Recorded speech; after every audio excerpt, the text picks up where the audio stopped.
The oxygen alarm blared with its shrill warning as Felix Quinn scrambled to adjust his deteriorating spacesuit. He had exactly 47 minutes of breathable air left before the unforgiving vacuum of space would claim another human life as life. Felix checked the damaged communications panel again, his fingers trembling as he tapped frantically at the unresponsive system. "Mayday, Mayday," he said to the dead calm. "This is Research Vessel Horizon Science Officer Felix Quinn.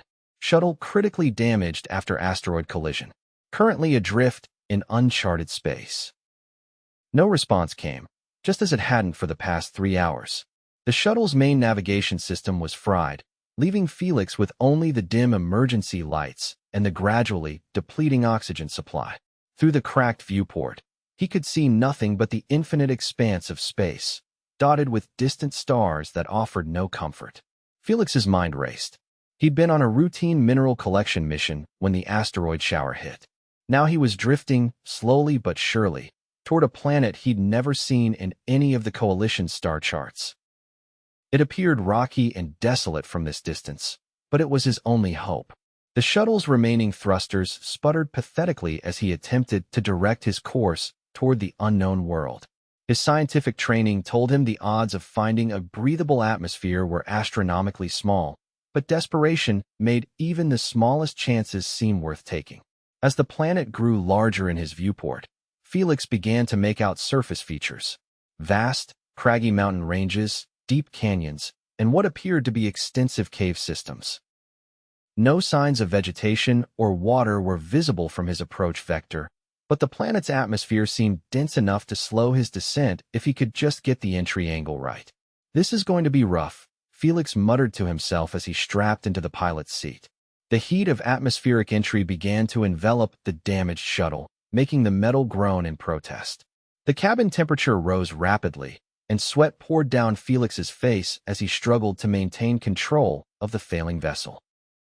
The shuttle broke through the upper atmosphere, and Felix was greeted with a landscape of rust-colored rocks stretching endlessly in all directions. No water, no plants, just rocks of varying sizes, from small pebbles to massive boulders. The shuttle's remaining landing gear deployed automatically, but failed almost immediately upon impact. Felix was thrown forward against his restraints as the shuttle skidded across the rocky terrain, leaving a trail of debris in its wake. His head slammed against the control panel, and darkness consumed him. When Felix regained consciousness, the first thing he noticed was that he could breathe. The shuttle's emergency systems had analyzed the atmosphere and deemed it safe enough to crack the seals. He touched his forehead and winced at the large gash that had already begun to swell. Blood had dried on his face, making his skin feel tight and uncomfortable.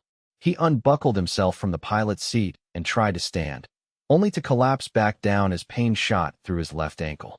"Great," he groaned, examining the rapidly swelling joint. "Probably broken." Felix dragged himself to the emergency medical kit and administered a pain reliever. The shuttle was beyond repair, the main propulsion system destroyed, the communications array shattered, and the life support systems failing. He would need to find shelter and assess his situation more thoroughly. Using a piece of metal as a makeshift crutch, Felix limped to the shuttle's hatch and peered outside. The sky was a strange purplish gray, and the air had an odd metallic taste to it. His suit's analyzer indicated the atmosphere contained enough oxygen to sustain human life, though the mixture included several unknown gases. The temperature was cool but tolerable, hovering around 15 degrees Celsius.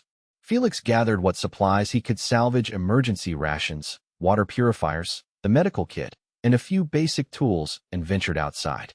The gravity was slightly less than Earth's, making his movements somewhat easier despite his injured ankle. He had barely made it 20 meters from the shuttle when he noticed movement among the rocks. Felix froze, his heart pounding. Something was watching him. From behind a large boulder emerged a creature unlike anything Felix had ever seen. It stood nearly 2 meters tall, with a body that seemed to be made of the same rocky material that covered the planet's surface. Its limbs were jointed in peculiar places, and what appeared to be its head was adorned with crystalline structures that caught the dim light of the distant sun. Felix raised his hand slowly, hoping the universal gesture of peace would translate across species. "Hello," he said, his voice cracking with fear and dehydration. I mean no harm. The creature tilted its crystalline head, the structures catching the light and refracting it in mesmerizing patterns. Then, to Felix's astonishment, it spoke. You are not from this world. The voice was deep and resonant, like stones grinding against each other, yet somehow understandable. No, Felix replied. My shuttle was damaged. I crashed here by accident. The creature approached cautiously, its rocky limbs moving with surprising grace. I am Cronoth, it said. This is Lithios, the world of stone. I'm Felix Quinn, human, from Earth. Cronoth circled Felix, examining him with what appeared to be curiosity. Your form is soft, vulnerable. You will not survive here. Felix's scientific mind was already racing with questions, but survival took precedence. I need shelter. My ankle is injured, and I have limited supplies. The isolation of Lithios has claimed many visitors, Cronoth said. None have endured more than a few cycles of our sun. The desolation breaks the mind before the body fails. I don't plan on staying forever, Felix replied. Just until I can find a way to contact my people. Cronoth made a sound like pebbles shifting in a stream. Felix realized it was laughter. Your optimism is interesting. Come, soft one. I will show you to the gathering of my kind. Felix followed Cronoth across the rocky landscape, struggling to keep pace with his injured ankle. They traveled for what felt like hours, ascending a gradual slope toward a series of cave openings in a cliff face. The Lithan collective dwells within the stone, Cronoth explained as they approached. We draw our essence from the minerals of this world. Inside the cave entrance, Felix was greeted by an extraordinary sight. Dozens of creatures similar to Cronoth moved about in a large cavern, their crystalline structures glowing with internal light that illuminated the space. The walls were lined with intricate geometric patterns that Felix realized were not decorative but functional. They appeared to be conduits for some form of energy that flowed through the very rock itself. The Lithans gathered around Felix, their crystalline structures vibrating with what he assumed was excitement or curiosity. One particularly large individual stepped forward, its form more elaborate than the others. I am Elder Petros, it announced. Cronoth has brought an anomaly to our collective. Felix attempted a respectful bow, but winced as pain shot through his ankle. I apologize for my intrusion. My vessel was damaged, and I crashed on your world. Elder Petros moved closer, examining Felix with glowing crystalline sensors. Your biology is unfamiliar. You require different sustenance than we do. Yes, Felix confirmed. I need water and organic food to survive. I have some supplies, but they won't last long. The elder turned to address the collective. The council will convene to discuss this matter. Cronoth, take the soft one to the isolation chamber until a decision is reached. Isolation chamber didn't sound promising, but Felix had little choice but to follow Cronoth deeper into the cave system. They arrived at a small cavern with a single entrance, devoid of the energy patterns that decorated the main chamber. You will wait here, Cronoth said. The council rarely allows outsiders to remain. The isolation of our world is our protection. What do you mean? Felix asked. Lithios is harsh, unforgiving. We have evolved to draw life from stone, but your kind needs more. The council will likely decide you cannot stay.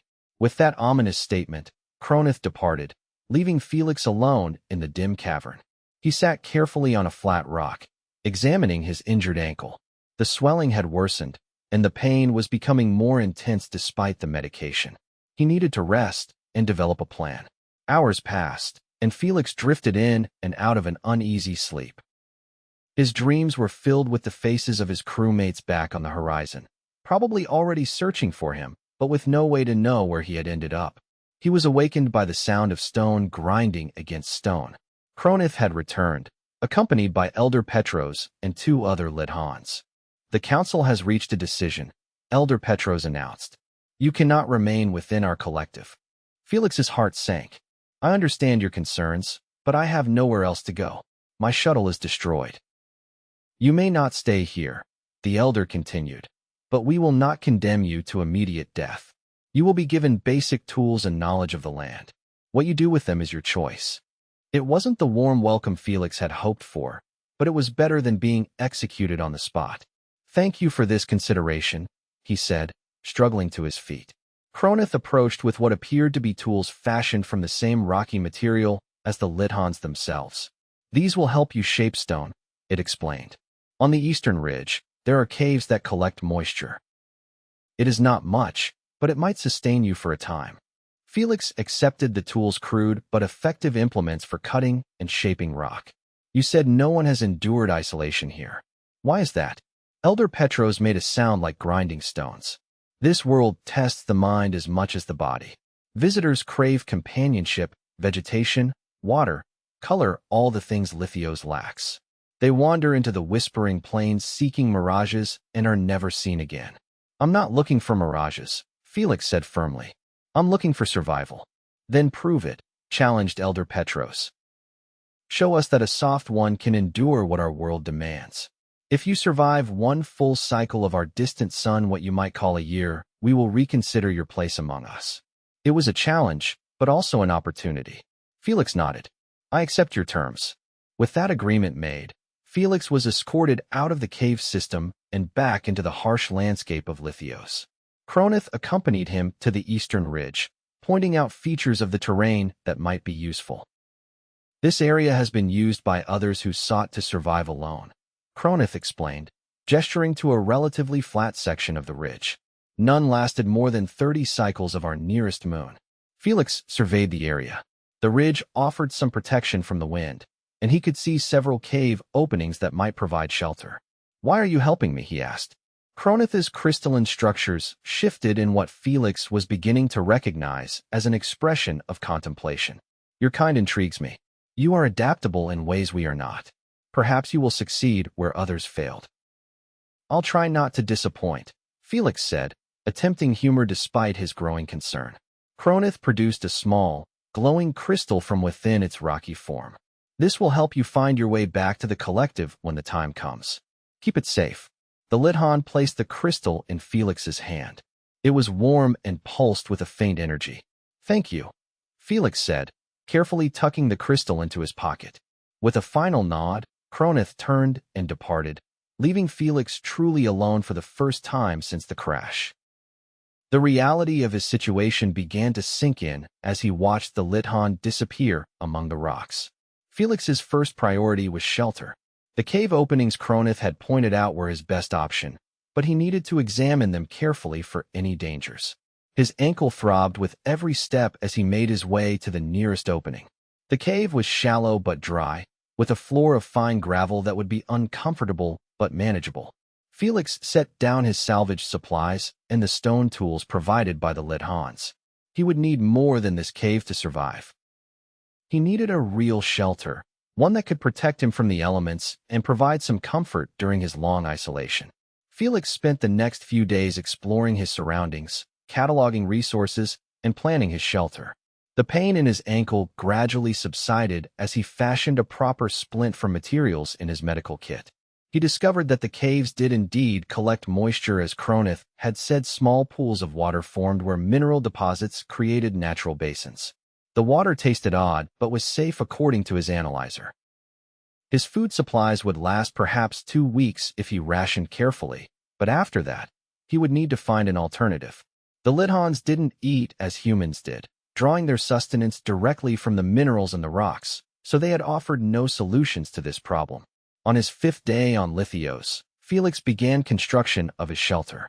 Using the stone tools, he carefully selected rocks of various sizes and began to arrange them in a circular pattern outside the cave entrance.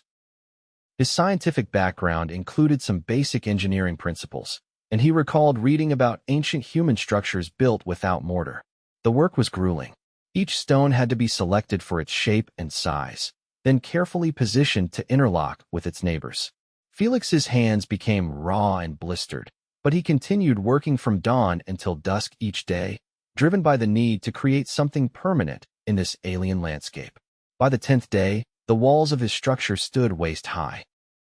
Felix had developed a system for lifting the heavier stones using leverage and carefully constructed ramps. His ankle had healed enough to bear weight, though it still ached after a day of labor.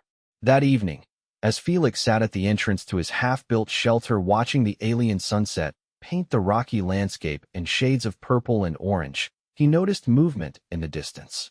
A Lithan was observing him, partially concealed behind a boulder. When Felix raised his hand in greeting, the figure retreated, disappearing among the rocks.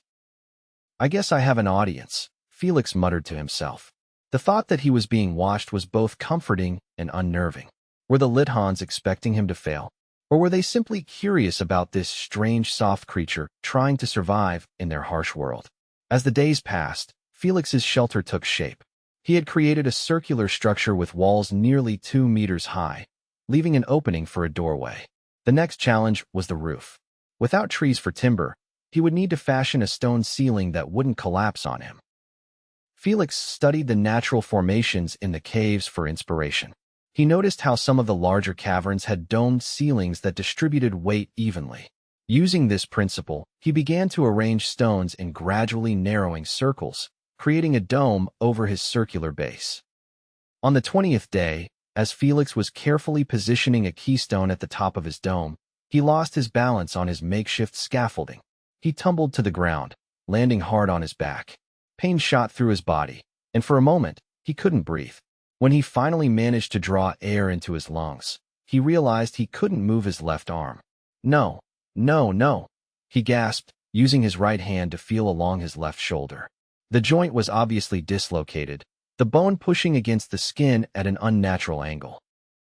Felix knew the procedure for relocating a shoulder. He'd had basic medical training, but doing it to himself would be excruciating. He dragged himself to the cave where he kept his supplies and fumbled for the medical kit. He injected himself with the strongest painkiller he had left, then waited for it to take effect. With his back against the cave wall, Felix took several deep breaths before grasping his left wrist with his right hand. 1, 2, 3, he counted, then pulled firmly while pushing his shoulder against the wall. There was a sickening pop as the joint slid back into place, and Felix screamed in agony despite the painkillers. He collapsed onto his side, tears streaming down his face as waves of pain washed over him. When he regained his composure, Felix fashioned a sling from a piece of his shredded spacesuit. The injury would set him back significantly. He couldn't continue building his shelter one-handed, and his food supplies were running dangerously low. That night, as Felix huddled in his cave trying to ignore the throbbing pain in his shoulder, he heard something outside. Cautiously, he peered into the darkness and saw a Lithan figure approaching. It was Cronoth. "You are injured," Cronoth stated, crystalline structures glowing softly in the darkness. "Dislocated shoulder," Felix confirmed. "I reset it, but I won't be able to work for a while." Cronoth examined Felix's shelter with what seemed like approval. "You have accomplished more than any visitor before you." The collective is surprised. "Is that why you're here? To check on my progress?" "Partially," Cronoth admitted. "There is also concern. A storm approaches from the western plains. It will be severe." Felix looked at his unfinished shelter, the dome only 3/4 complete.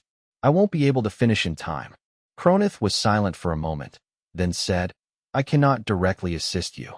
It would violate the council's decision, but I can provide information."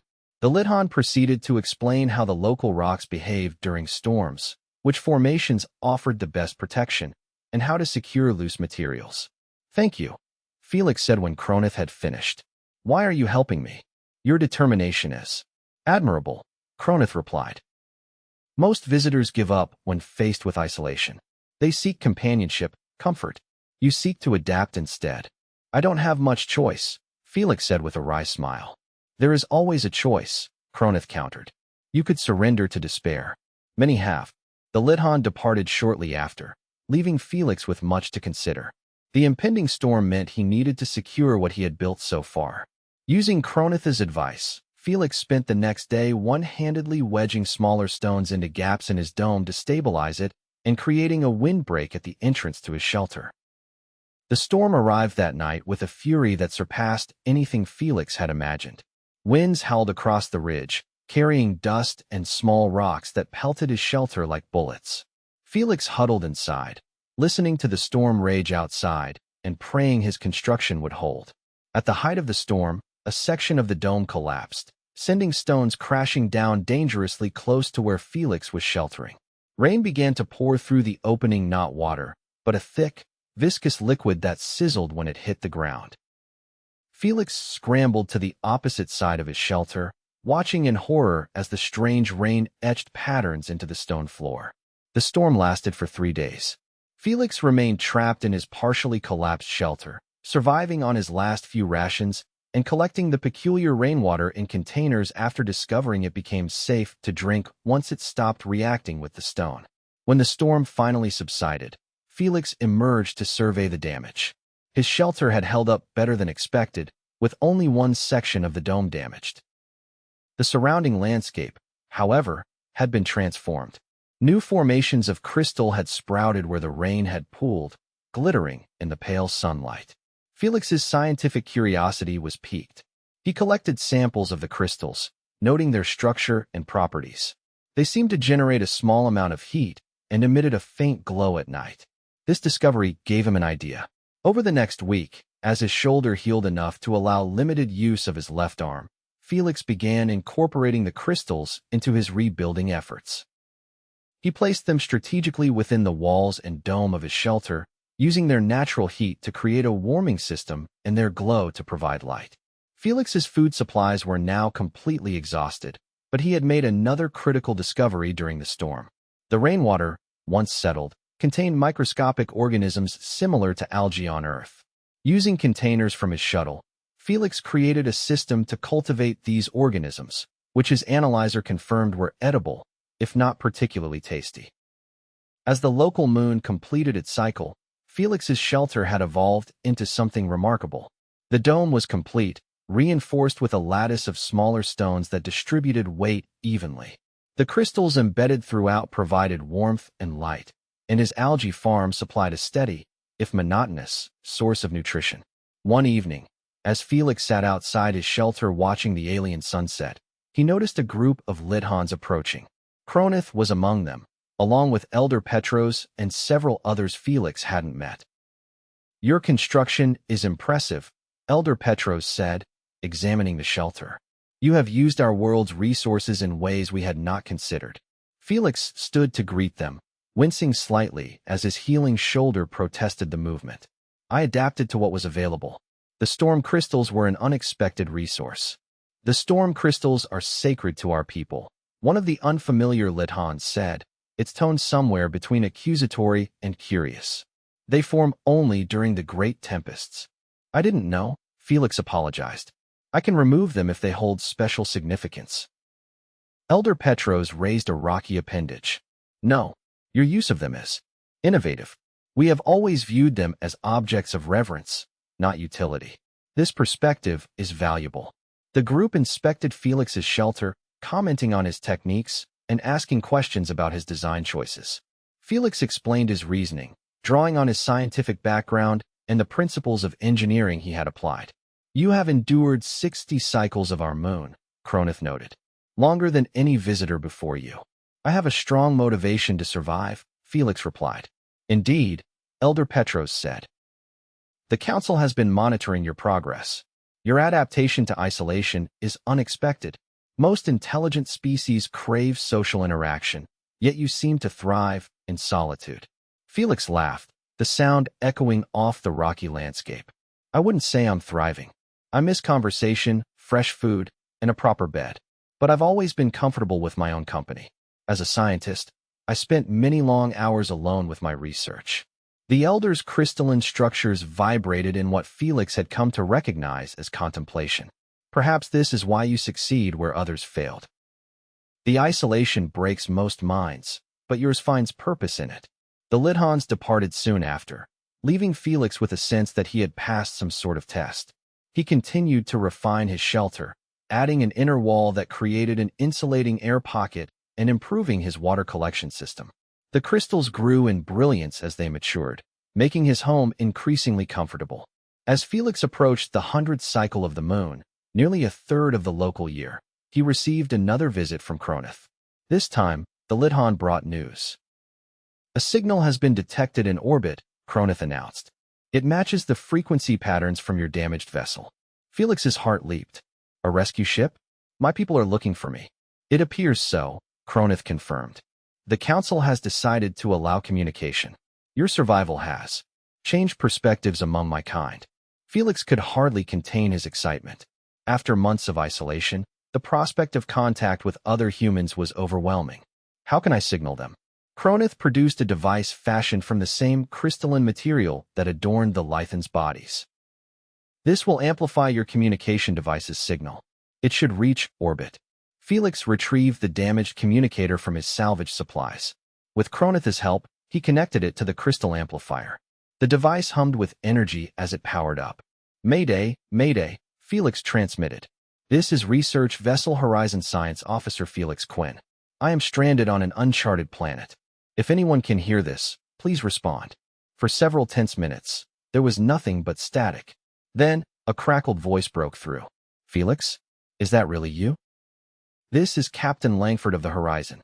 We've been searching for months. Tears sprang to Felix's eyes as he replied, Yes, Captain. It's me. I'm alive on a planet called Lithios. We've picked up your signal and have your coordinates. The captain responded. We can have a shuttle down to your position in approximately 72 hours. Are you in immediate danger? Felix looked at his stone shelter, at the thriving crystal garden he had cultivated, and at Cronith standing silently nearby. No immediate danger, Captain. I've made myself at home here. After finalizing the rescue details, Felix turned to Cronith. I should thank you and your people. Without your initial help and guidance, I wouldn't have survived. You built your home from nothing but rocks, Cronith replied. The Council believes this demonstrates a quality worth studying. We have existed in isolation for millennia, but perhaps there are benefits to connection. The next 2 days were a flurry of activity as Felix prepared for departure. He carefully documented his shelter, the crystal cultivation system, and the algae farm for future scientific analysis. The Lithan Council convened a special meeting to discuss the implications of Felix's rescue and potential future contact with humans. Elder Petros approached Felix on the eve of his departure. Your survival has prompted much discussion among our collective. We have existed in isolation by choice, believing it was our strength. You have shown us that adaptation can be a greater strength. Your world taught me the same lesson, Felix replied. Isolation forced me to see resources where I might have seen only obstacles. The Council has decided to establish formal contact with your people, Elder Petros announced. Cronith has volunteered to serve as our first ambassador. Felix looked at Cronith in surprise. You're coming with me? If you will have me, Cronith replied. I wish to learn more about your kind, as you have learned about mine. On the day of rescue, as the shuttle descended through Lithios' atmosphere, Felix stood outside his stone home with mixed emotions. The structure had become more than shelter, it was a symbol of his resilience, a testament to human adaptability. Captain Langford was the first to emerge from the shuttle, stopping in astonishment when she saw Felix's stone dwelling. You built this? She asked incredulously. One rock at a time, Felix confirmed. It helped me stay sane during the isolation. The captain's gaze shifted to Cronith, her hand instinctively moving toward her sidearm. And this is Cronith, my friend and soon-to-be ambassador from Lithios, Felix explained. The Lithans have agreed to establish diplomatic relations with the coalition. As the rescue team prepared the shuttle for departure, Felix took one last walk through his stone home. He ran his fingers along the walls he had built with his own hands, feeling the warmth of the embedded crystals and remembering the countless hours of labor they represented. You will return, Cronith said, not a question but a statement. Yes, Felix agreed. This place is part of me now, and there's so much more to learn about Lithios. As the shuttle lifted off, carrying Felix, Cronith, and the promise of a new alliance between their peoples, Felix watched his stone home grow smaller through the viewport. What had begun as a desperate bid for survival had become something much more significant, a bridge between two vastly different species, built on the foundation of isolation endured and overcome. The isolation that the Lithans had predicted would break him had instead forged something new. From nothing but rocks, Felix had built not just a home, but a future for himself and for two worlds that might never have connected otherwise. As Lithios receded from view and the shuttle accelerated toward the horizon waiting in orbit, Felix knew he would carry the lessons of his isolation wherever he went. Sometimes, The greatest discoveries came not from exploration of the vast unknown, but from the simple, profound act of building something lasting from whatever materials the universe provided. And sometimes, those materials were nothing but rocks.